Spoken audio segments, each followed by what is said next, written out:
as Mina mentioned, that I would like to share some of the lessons that we have learned since a decade of implementation of action research of the programs called RUPES. Maybe some of you have heard about it, some of you just new for it, but I believe that within the audiences, there are many of our partners that are involved in this program in Asia. So let me just open the slide for letting you know that we did work in several Asian countries. As you may see on the slide in front of you, there we were in China, India, Indonesia, Nepal, Philippines, and Vietnam. So many of the researchers are coming here. So if you are interested in to know more, you can contact some of them here. Yeah, I would like to share that within this presentation, we would like to give you some points that we have learned from at least one of our sites in Indonesia. So within the Indonesian landscape, we have site in Sumber Jaya, Lampung. It is on the tip of Sumatra Island. So it's about the coffee agroforestry in a contested watershed. So you can see the lady there. She depends her life on the coffee agroforestry, while there are some conflicts surrounding the land tenureship and also access to the some of the land within the protected forest in this area.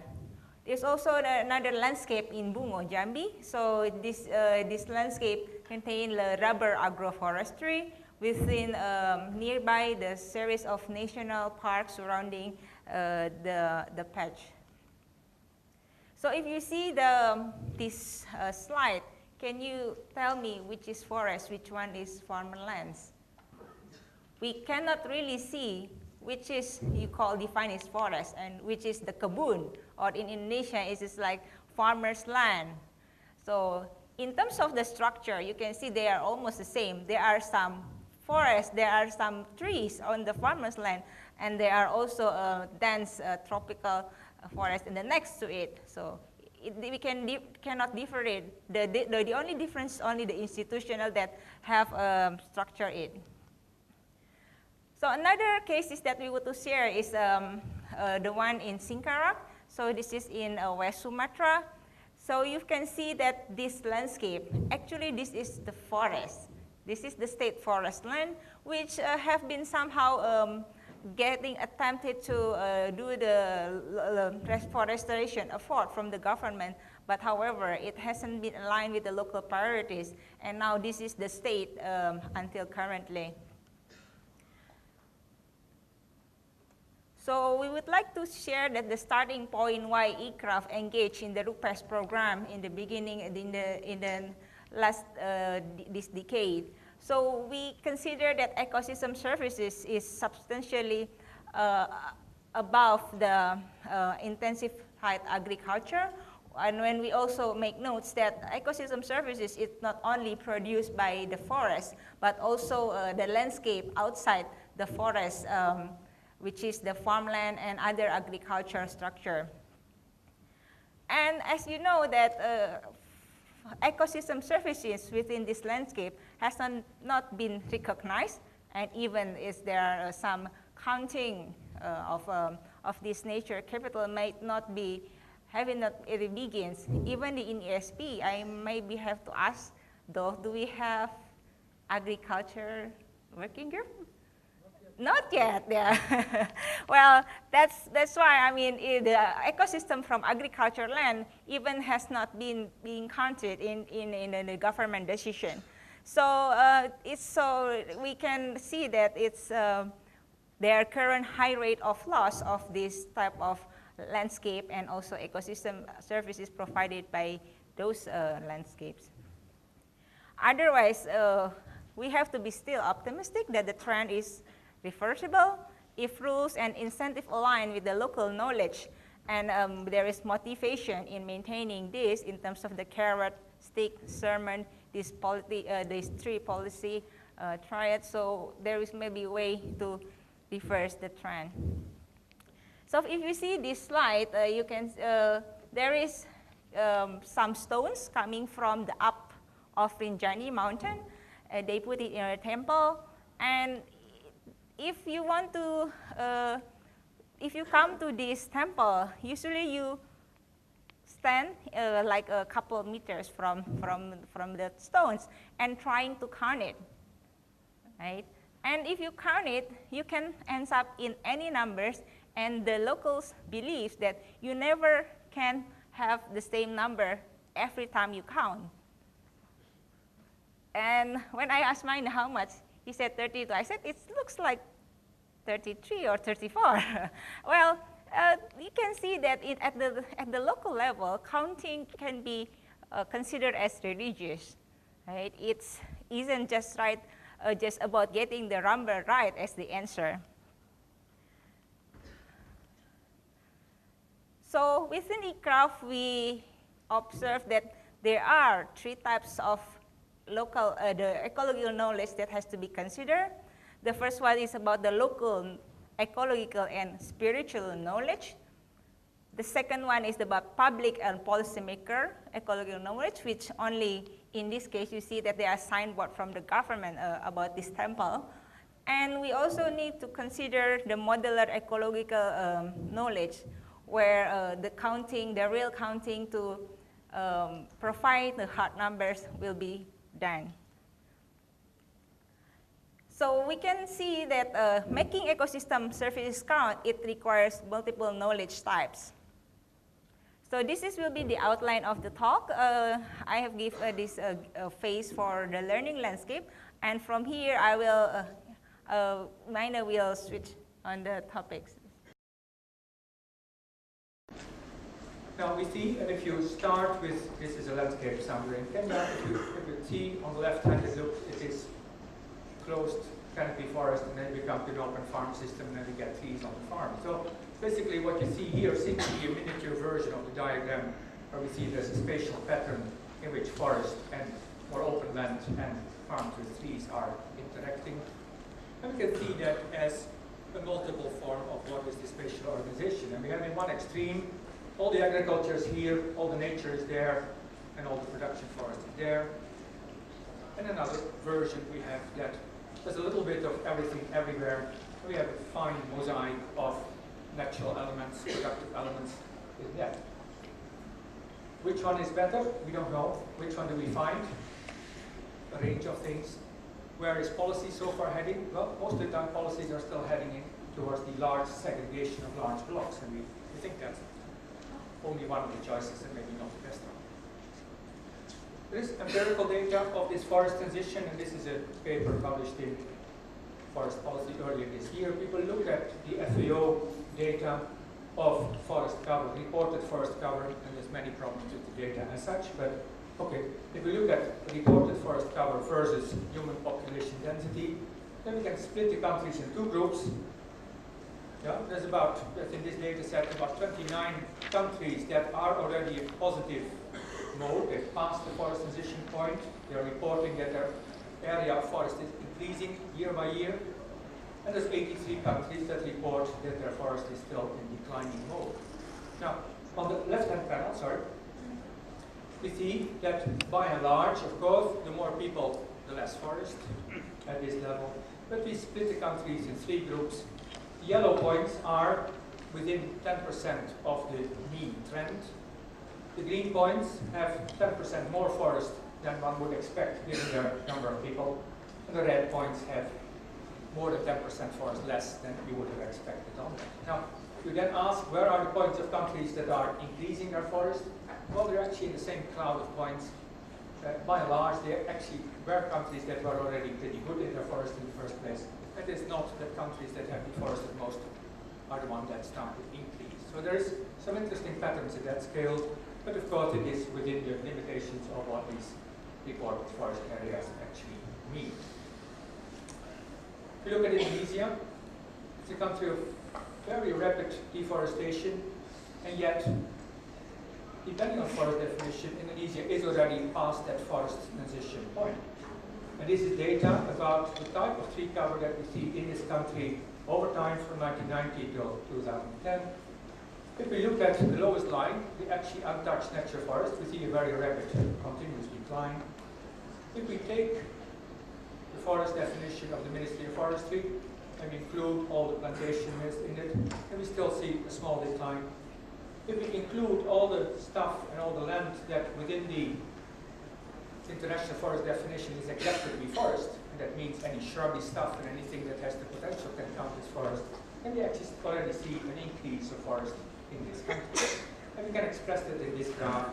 On the x-axis we see 7 different types of forest definition, from the strictest forest definition on the left-hand side, and then we see that Indonesia continues to lose 3 to 4% of its forest per year, and has done so over the past 20 years without much change. If we go on the right, with the most relaxed forest definition, then we start actually already to see negative deforestation rates, and we see an increment. In this whole debate about stopping deforestation, if we don't want to be clear what definition we'll use, you can see that anyone can make their own story, and we will never agree on anything on that front. So, forest definition is a crucially important element of this whole game. In our work, we tend to start with whatever is there in the landscape, and we, on one hand, relate it to who is there, who are the actors, who are the agents, on the other hand, what are the consequences and functions, and by and large, the simplest hypothesis is people do things because they somehow derive benefits from it. But we are here concerned that not all these consequences are being counted, so we have externalities in that decision process that require responsive feedback options.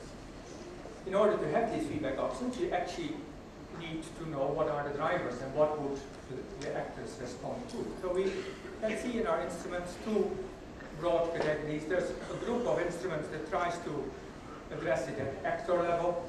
There's a group of instruments that tries to address it at the driver level.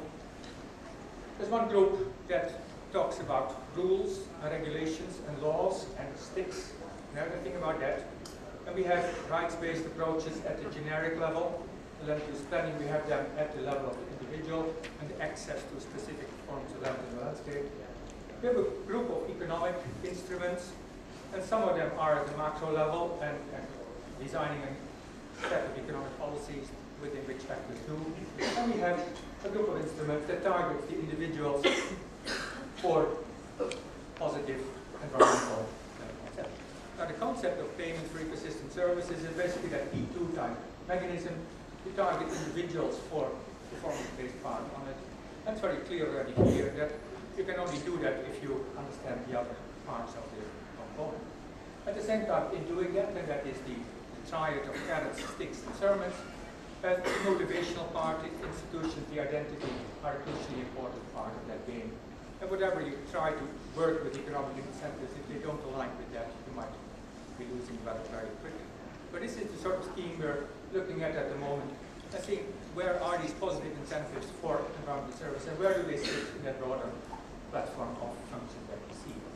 And we see, okay, if the land managers are using the land for what they get out of it, what we're talking about here is getting these externalities, the impacts of that on the water flows and climate and biodiversity recognized. And we have 2 pathways after we've done all the counting.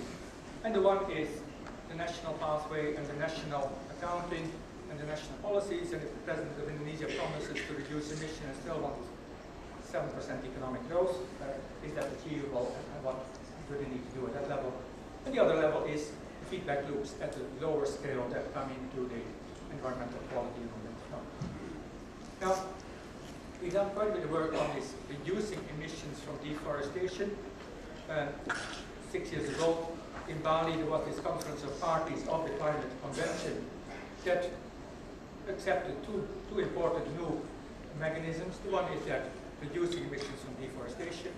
The other is the nationally appropriate mitigation actions, the NAMA. Now, if you try to analyze what happens and what it does a country like Indonesia do, you can infer a bit like a Maslow pyramid of individual motivation and what Costanza has worked on, happiness pyramid and what is important for people on that level. We see at the lowest level, of course, governments are driven by the need for territorial integrity and security, and as soon as we can create the impression that our neighbors from, our brothers from Malaysia are attacking this country, that everyone is behind next level is probably food supply in the cities, and you can't afford to have hungry people rioting. Beyond that, a government might actually care about economic growth, that might be about it. But beyond that, the country is depending on global trade.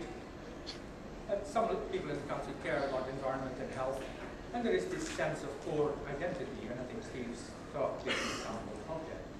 Now, if you analyze this and then you see where does RED come in, well, RED promised to come in at a pretty low level. It promised lots of money for carbon credits, and it promised that instead of destroying your forest, we'll make it pay more for you to keep the forest. So you actually address a pretty low level in that pyramid as the primary access point. At the same time, we've seen that the NAMA, the nationally appropriate action, comes much more in that sense of it's us deciding what to do, we decide what is nationally appropriate. And okay, Indonesia has become the lead on that, with the president promising 2 years ago in Pittsburgh 36% emission reduction of its own accord, and that plays that role of articulating themselves. Now, if you analyze what works and what's actually going on, we'll see that RED is, to some extent, is dead, or is nearly dead in its instrument, because it didn't bring the dollars that were promised, and it didn't achieve anything else. Whereas the NAMA actually helps Indonesia achieve its goals. And why does it do it? Well, largely because the issue about the emissions embodied in trade and whether palm oil from Indonesia is acceptable to the world became a big issue. And articulating Indonesia's commitment to do something about it actually supports the trade that's going on. So in this motivation, it is not getting money for the ecosystem services, but it is portraying yourself as a friend of the environment, and on the back of that, being allowed to maintain your business and your export. That's probably a much more viable thing, how things actually are working. In that, we actually came to this point that there are at least 5 scales of economics. And most of the time in economics courses, of course, we have microeconomics about individual, household decisions. On scarce resources, we teach macroeconomics about the national scale decisions. And by and large, we've now accepted that there is a mesoscale, there's the environmental economics, and the externalities of micro decisions that are relevant at the macro scale need some special attention. And it is about environment and social scale goods. But it's not enough. Yeah? We see beyond environmental economics, we've seen the emergence of ecological economics, and we may as well call them giga-economics. That is the economics of the planet. It starts from the planetary boundaries, and we need to impose the planetary boundaries on the way we do macroeconomics. At the same time, we have a vast body of knowledge now on the pico-economics, on the behavioral economics. The way we actually take decisions is not the rationality of microeconomics, but we take all of us decisions in the emotional sphere, and we then try to find some nice words to rationalize it. And I think the way forward in this whole game is to actually recognize these 5 scales, the way they interact, and how we learn from them. Simple paradigm of payment for ecosystem services was, and if you go to a 5 capital frame, you have the 5 capitals: natural, social, human, financial, institutional on one side, upstream, and you have the 5 capitals downstream. And the simple story was, well, these people in the uplands are poor in terms of money, but they have a lot of natural capital.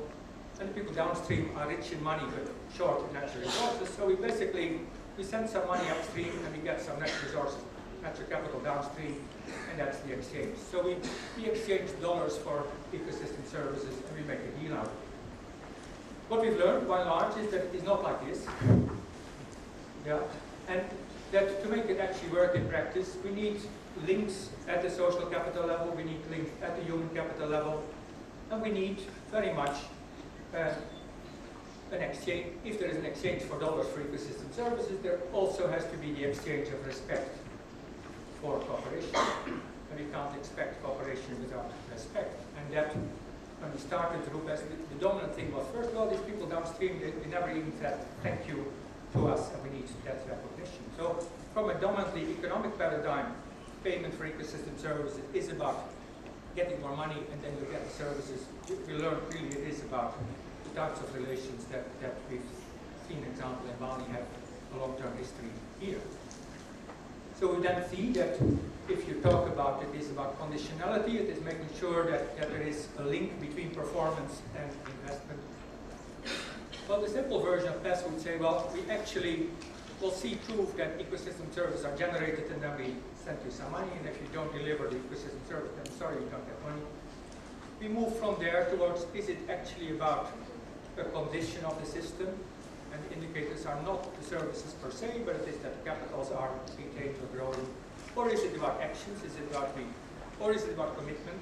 Or is it about we actually see that we're jointly managing these complex systems, and then we decide to go with this. So in our paradigms, we've basically seen it, we can pull it apart between the focus purely on efficiency and the economic side that it is about dollars for environmental service. It's all about an efficiency game, and if we do it right, we are there.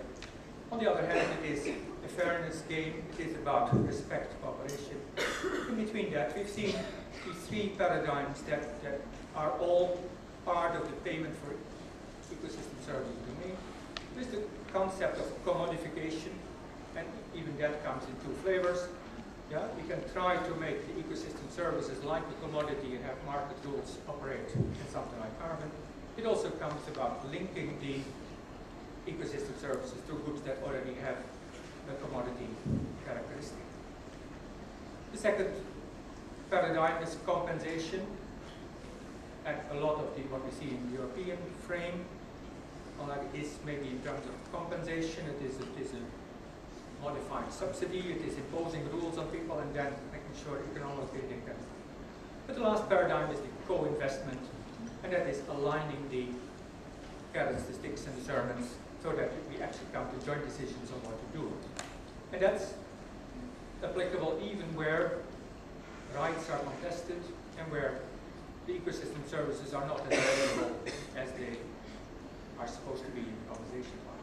So this is the background of what we do in the RUPES frame, and I will take you, and I hope very quickly, through a case study of that in Saqqara.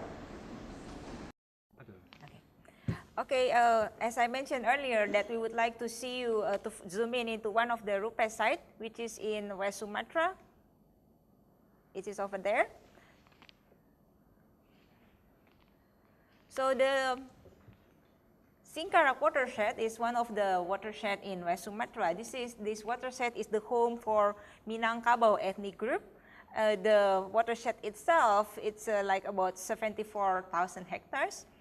And in terms of the ethnicality, it's very interesting happens in this landscape because since the Indonesian government launched the policy on decentralization, they have the opportunity to manage their own forests and also reviving their customary structure and governance at the village level. So before the decentralization, all the Indonesian villages called desa. It means village, literally.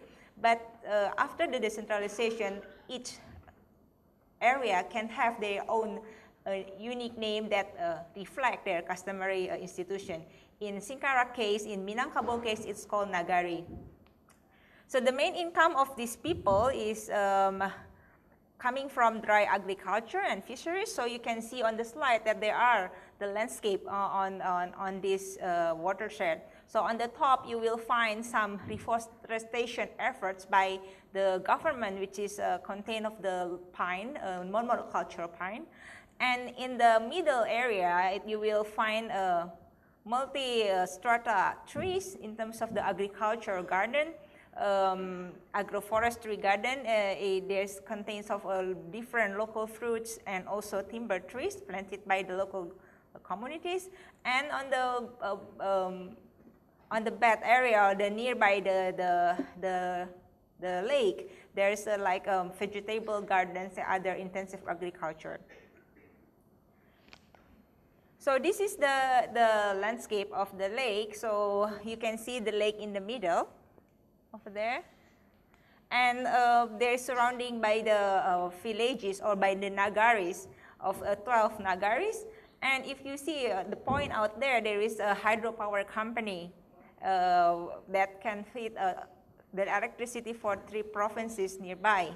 So the story is that how the upstream farmers can contribute into the increased benefits of the electricity, hydropower electricity company downstream.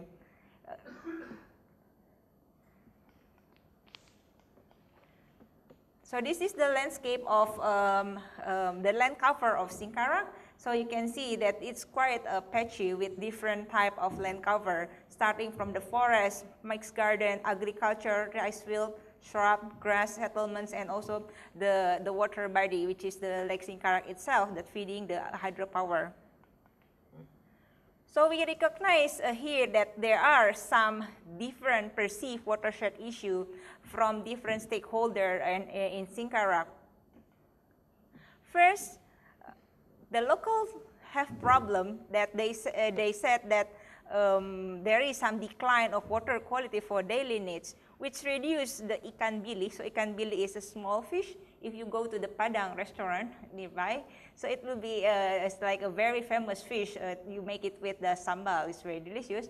But since it's been become the main, one of their main source in this landscape, those they tends to it depends on the availability of ikan bili on the lake. So they say that this problem with declining of the ikan bili. While the government themselves, they're thinking that the watershed problem, the most important is because the threatening of high electricity production by the that can benefit the hydropower electric power company. And everybody blames the farmer upstream that caused all these problems. They thought that it was the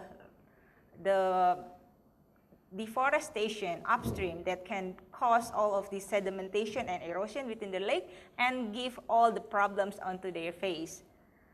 And ICRAF, supported by our colleagues in the landscape modeling, we try to see whether this issue is scientifically correct somehow.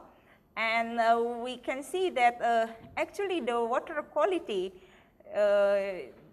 is that reduces the ikan bili. It's not the water quality that reducing the ikan bili, sorry for the slide, but it is overfishing that contributes more to the declining of the water, the ikan bili.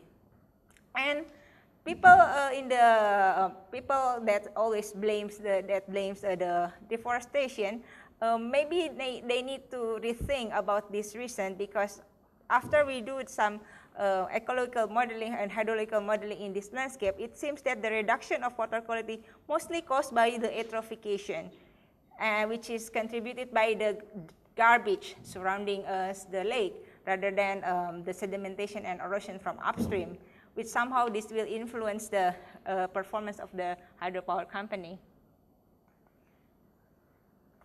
And also talking about the deforestation and intensive agriculture, many people, the farmers on the downstream of the lake, they have they experience flooding and which destructing their paddy field along the river, while also again the government talking about there are some reduction of water quantity on the lake that make the inefficiency electricity production, and everybody again blaming about the deforestation in the upstream area. But what actually happened is that flood may cause because of the diversion of natural flow, the river due to the HEP, the hydropower construction. If you see the previous slide, you can see that somehow to construct the hydropower, the company, they deferred the natural flow of the river. So in this case, we have to rethink if the deforestation contributes to the flood for the downstream farmer. And again, that we also find out that whether the reforestation of the critical land will increase the water yield, and maybe it's actually reduced the water yield due to increase in evapotranspiration upstream. So actually, this is the result of our study. So if you can see here that the water on the lake itself, it has different portion that we use for different purpose, and in this case, but the land use cover effect might not that big in terms of the increment of water quantity on the lake. So here we find out that actually the potential impacts of land cover change in current model is less than 5% of the PLTA, or the hydropower company operation time. And having this type of information, we might want to consider what type of rewards, what type of incentive is that should be reward or compensation that will be to be applied in this type of landscape. Or maybe also we can thinking about, should we just thinking beyond those terms, which is that we have to introduce what's so-called the shared responsibility for maintaining the water quality of the lake, because from the model we can see that there are many different complex factors that contributed by different stakeholders causing the problem in this watershed. Another policy implication from this study is that we might maybe want to think about type of reforestation tree that might be done on the upstream. We might want to consider whether there's a multi-strata tree-based agriculture as an alternative policy compared to the fast-growing tree monoculture for reforestation, as also mentioned on the model that this might contribute more towards the evapotranspiration. And we also might to consider whether the good quality of the water upstream may becomes also the co-benefit for the local livelihood. And in this case, that for sure the strengthening the local institution across the Nagari surrounding the lake, it becomes a basis for the managing water quality at the basin level. We also find out that through this analysis of different ecological knowledge, we can see that there are some management implications of the watershed from the local perspective. So they know that maybe not all trees can fit well in the upstream area. Maybe they want to consider that deforestation using tree that is not appropriate can increase the evapotranspiration that can disturb the quantity of the lake. Then they also may want to consider about local wisdom in considering conserving the native ikan bili upstream. While for the PES itself, we think that it should be different level of scale that might be applied in this landscape. So let me just skip this one. So I just would like to share as well that there is a voluntary carbon scheme in this landscape.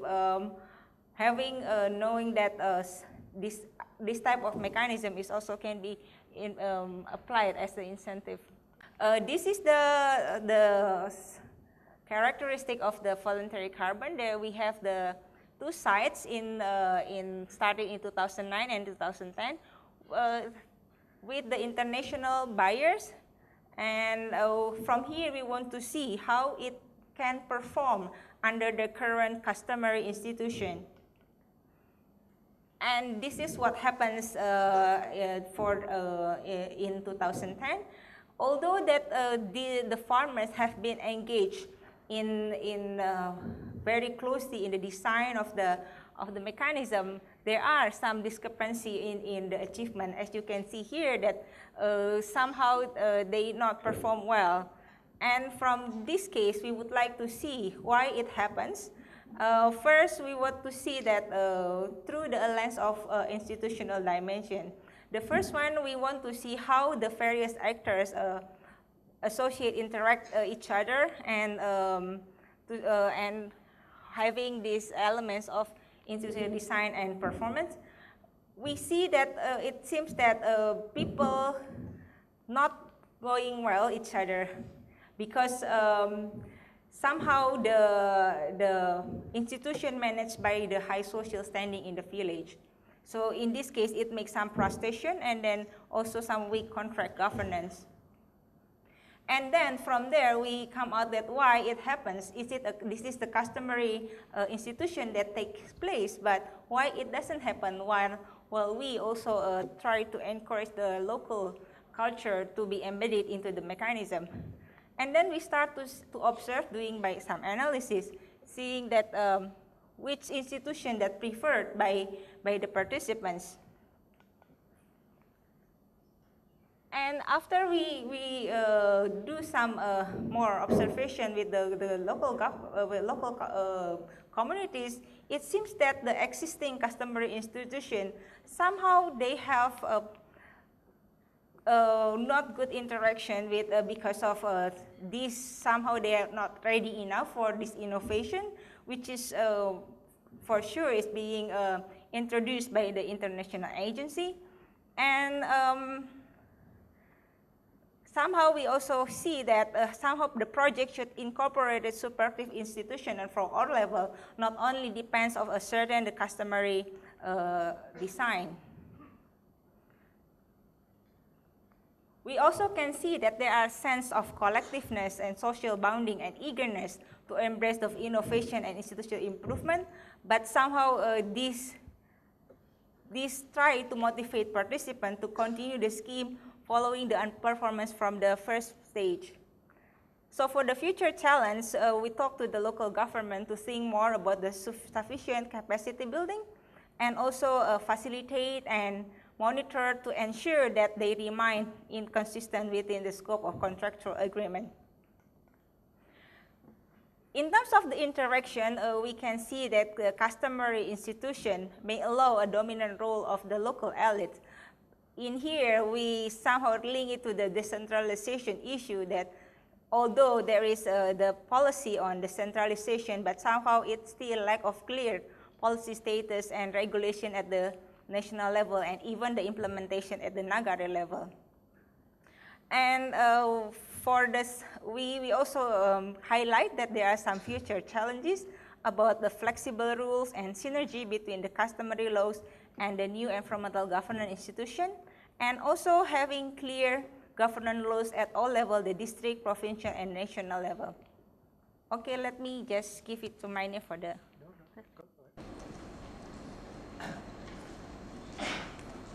Yeah, so where we started, we started with, is it about efficiency, and is it about creating clear conditionality, and we pay what you get and we get what we pay? Or is it about fairness, and it is about something that fits within the local institutions? I think our conclusions are that it is not fairness versus efficiency. There is a lot of space in between. And there is space for things that are fairly efficient, and there are things that are space for that are efficiently fair. And we need to find that middle ground. We need to find the combination of the economic instruments and the institutions that are considered and accepted in the social sense. Clearly, if you think about it in terms of time, over time, fairness versus efficiency start to collapse. Because it isn't fairly efficient not to be fair, and neither is it very fair not to be efficient. So whereas on the short term it does seem to be a trade-off, a question, when you consider longer periods of time, the two things come together, and we are operating in that space between the fairly efficient and efficiently fair domain. Now, yeah, we then see in that sense, in terms of our paradigms, that we can see that basically you have to start with that co-investment, because that is a paradigm where we actually have to agree on motivation, we have to agree on who shares what, we have to come to grips with the reality of the contested space and the conflicts on that. But over time you can move from that co-investment in stewardship towards other paradigms, including the commodification and including the eco-certification versions of it. So it's not an either or, but in our sense from the lessons in Asia, we need to reorient that thinking of payment of ecosystem services from the commodification angle towards the co-investment angle. Which then brings us to the, normally the talk ends with take-home messages. Well, take-home messages are for Friday. We're on the first day, so I would say these are take-forward messages that we hope can influence our discussion at the ESP meeting right now. And I think the messages really are, that also includes the earlier session this morning, making ecosystem services count still requires the thinking at all levels. Counting is a first step, and actually counting itself can convey respect and be an actual important part of the story. The 5 scales of economics that we introduced, they all need to be understood and interact and be aligned. Normally we say payment for ecosystem services is about internalizing externalities, but internalizing purely in the financial sense. We actually have to take the concept of internalizing a lot further, and the internalizing has to be at the eco-economic scale. And then finally, that is language of co-investment and the paradigm can, on one hand, doesn't mean we're all back to the old days, we just give some money and subsidize and let you go. No, we can learn a lot from the power of conditionality, performance basis of that, but without restricting it up front to say these are the criteria. We need to do that in the context of creativity and the context of thinking beyond the box standard solutions that we have right now. And I think that's the challenge we're all facing right now. I look forward to the discussions on that during the rest of this meeting. Thank you.